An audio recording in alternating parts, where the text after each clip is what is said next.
Assalamualaikum warahmatullahi wabarakatuh. Perkenalkan, nama saya Mega Sinta Nuriyah dari Prodi Komunikasi dan Penyiaran Islam semester 5. Di sini saya akan membacakan sebuah buku yang berjudul Kiai Krapyak dan Masjid Santren. Kiai Krapyak adalah anak dari Kiai Raden Santri yang memberi nama anaknya itu Krapyak Hanyokrowati, dan kemudian lebih dikenal dengan nama Kiai Krapyak I. Kiai Krapyak, sebagaimana ayahnya, Kiai Raden Santri, adalah seorang kiai yang melakukan dakwah menyebarkan agama Islam kepada penduduk yang belum melakukan sholat dan belum mengenal ajaran agama Islam ketika itu. Pada zaman itu, terah bangsawan keturunan keraton sangat dihormati, baik oleh penduduk jelata maupun oleh kalangan keraton sendiri. Oleh karena itu, ketika seorang kiai yang berasal dari keturunan keraton melakukan dakwah, ia akan mendapatkan respon yang antusias dari penduduk setempat. Demikianlah yang terjadi pada Kiai Krapyak. Karena kekerabatan Kiai Krapyak dengan Keraton Mataram dan karena kesungguhannya menyebarkan agama Islam kepada penduduk, maka Raja Mataram berkenan memberikan hadiah berupa masjid sebagai pusat kegiatan dakwahnya.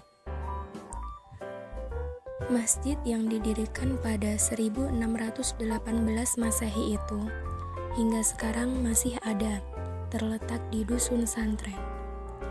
Diperoleh keterangan ketika Panembahan Senopati, Raja Mataram I merasa ingin bertemu dengan Kiai Krapyak, diutuslah 2 prajurit untuk memanggil Kiai Krapyak. Ketika 2 orang prajurit utusan itu tiba di kediaman sang kiai, ternyata sang kiai sedang melakukan wirid dan mujahadah di dalam masjid. Sampai lama ditunggu, ternyata belum juga selesai. 2 prajurit itu akhirnya berinisiatif untuk mengambil pusaka milik Kiai Krapyak yang terletak di sampingnya. Mereka mengharap sang kiai nantinya akan mencari dan mengambilnya di Keraton Mataram, dan dengan demikian bisa bertemu dengan Panembahan Senopati. Selepas mujahadah, Kiai Krapyak kaget mendapati keris pusaka miliknya telah tiada, telah menghilang. Dia pun mengadukan halnya kepada pamannya, Sultan Mataram di keraton. Sultan sanggup mengembalikan keris pusaka miliknya, asalkan ia menyediakan sendang untuk tempat wudhu. Kiai Krapyak tidak keberatan, bersedia memenuhi permintaan itu, apalagi untuk kepentingan ibadah. Begitu kembali ke Dusun Santren, Kiai Krapyak Hanyokrowati menuju sebelah barat masjid. Di sana, dia menancapkan pusakanya ke tanah, lalu mencabutnya kembali. Setelah dicabut, muncullah mata air yang sangat besar. Air itu kemudian ditampung dalam sebuah kolam besar yang sampai sekarang dikenal dengan nama Lumbang Gede.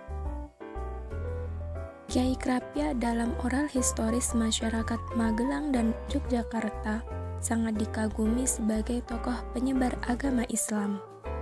Mungkin ada hubungan genealogis Kiai Krapyak Hanyokrowati dengan keluarga pesantren Krapyak di Yogyakarta.